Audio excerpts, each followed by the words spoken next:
is to understand the vital function of the realm in making and breaking of kings. For it says that despite the attempts of finite, materially orientated beings to rough-hew themselves an ego-centered shape, there is no gainsaying ultimately the royal intent involved in every realm or garden, every closed body of endeavour. It is the will to rule. And we must remember that implies measure as well. The will arises in the no-thing, becomes a something, and examines the somatic state until it becomes the thing, the self-parliament of the king.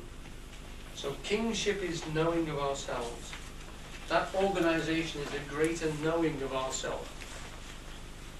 The seawater with the cells in it has no great concept of what the structure and organisation of the whole sea that is going on around it. To enclose that is to know that, and to form it into a city shape like that is for human beings to organise the relationships between us in such a way that they become conscious, they become deliberate, they become formed, measured and ruled.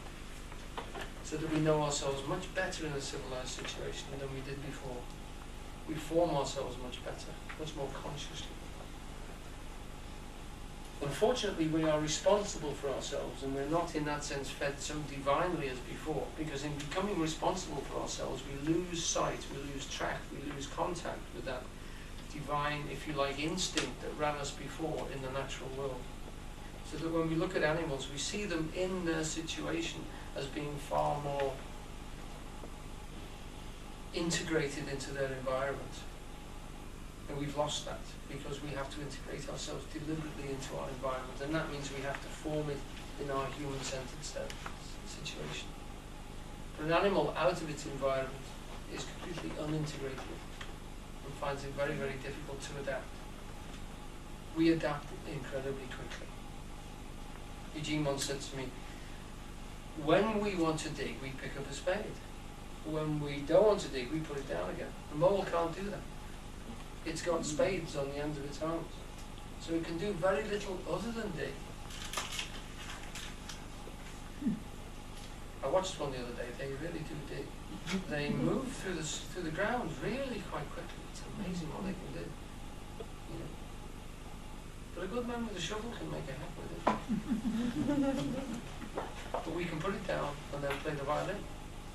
The incredible sophistication of that. When we talk about integration and the ability to be involved in our environment, to be able to do that, to dig the garden 1 minute and then feed the goldfish and then, you know, play on the computer and then do something very quick at times. Always amazes me that they have surgeons now who work with super magnification. It's still their fingers that move the knife. The incredible level of process that involves.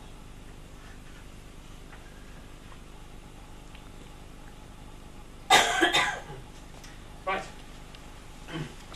Thus the passive and careless mob of the people, who are depicted in many of the plays as unruly and impatient of restraint, yet call for a governor to control their appetites, as he presses down on them, they bear him up, for that is the nature of substance.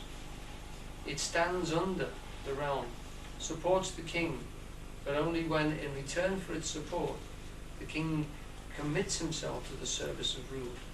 Noblesse oblige is its name, and woe is bound to betide its ignoring. So what he's saying here is that to do that organising, everybody inside the kingdom, including the king, has to make a sacrifice of some of the things that they want. No one gets everything, even the king. If he's a good king, his process in that sense, he will be sacrificing as much as the rest of the kingdom does. He leaves and gives so much to control that zone. And for that he is buoyed up and supported by those things which are standing underneath him, if they can understand his processes. And to do that he must honour them completely. So that we see that, particularly with politicians, we get extremely annoyed when they do petty things with their expenses. Most of the people who got annoyed would have done exactly the same thing with their expenses had they been able to. Have to remember that. It's only the shadow of the policeman and the judiciary that keep a lot of people honest. All right. Thus the passive and careless mob of the people were depicted in many of the plays as unruly and impatient of restraint, yet call for a governor to control their appetites. And as he presses down on them, they bear him up. That is the nature of substance. It stands under. Remember, and that means it understands. The realm supports the king, but only when in return for its support the king commits himself to the service of rule. Noblesse oblige, the obligations of nobility. In its name and woe is bound to be tied its ignoring. When Coriolanus seeks election to the consulship in Rome, he scorns the lowly ones and hates his reliance upon their vote. Coriolanus is a hero. He's named after the fact. Always amazes me. You know when you see the films of people and they're storming a castle and the wall goes down, and on the inside there's all these fellows with hatchets and bows and arrows and guns and all sorts of things and firebrands and everything, and some poor fellow goes in first, right? He goes into the breach first. Now he hasn't got a hope in hell. Forlorn hope, isn't it? What is that man thinking? You know, it's amazing, isn't it? Coriolanus was the one who did it, and the battle, he's named after the battle because he went into the breach first and survived. So he comes back to Rome as a great hero, a great general. But to become a consul, he has to ask the people of Rome for the post. Now they want to give it to him because he's a great thing. And the problem with Coriolanus is he can't stand the people. He can't stand them because they're cowards, drunkards, slobs.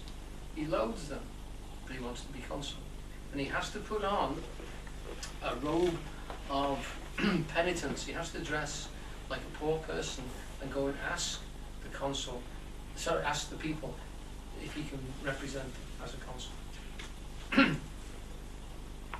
When Coriolanus seeks election to the consulship, he scorns the lowly ones and hates his reliance on their vote. Dressed in the robe, but not in the habit of humility, he cannot bend to request their favour. And yet the consulship is his, they say, provided only that he will pay the price, which is to ask it kindly. The plebei require but his love. When manifestly they are denied it, they in turn deny him. They refuse to give it to him because he doesn't act lowly enough. He doesn't actually ask them. He assumes. And they deny it to him. And then he brings out such a tirade of hate for them. And he actually says what he thinks. Bad mistake in politics, as you can imagine. You common cry of curs, whose breath I hate. Oh, sorry, somebody else should do this. Anyone feeling a bit? Please. You common cry of curs, whose breath I hate as reek of the rotten fens, who loves I prize as the dead carcasses of unburied men that do corrupt my air. I banish you. He banishes them. He banishes the people of Rome. Cocky blighter, you know. But the people are his realm over which Coriolanus would rule. He can do that only with their assent.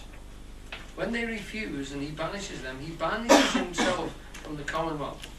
He's traitor to his own substance and declares war on his own being. He actually goes out of Rome and joins one of the, I forget the name of them, one of the other tribes who are fighting with Rome at the time, and leads them to victory. Tullus or Phidias, his enemy, that he battled at That's the right. previous battle. What are they called? What's the tribe called? They're not the Latins. Anyway, he joins the other tribe, brings them right to the gates of Rome, and his mother and his wife has to go out and say, look, you're taking it a bit far. I know you're feeling miffed. It's time now to turn around. You know, he is traitor to his own substance and declares war on his own being. What you cannot love, you cannot know. And what you cannot know, you cannot govern. No one asks the king or consul to renounce his wits and see what is not there. In other words, you don't have to ignore the fact that these people are drunkards and slobs and can't do anything and are cowards and run away and steal from each other. You don't ignore that, you see it, but you still love them.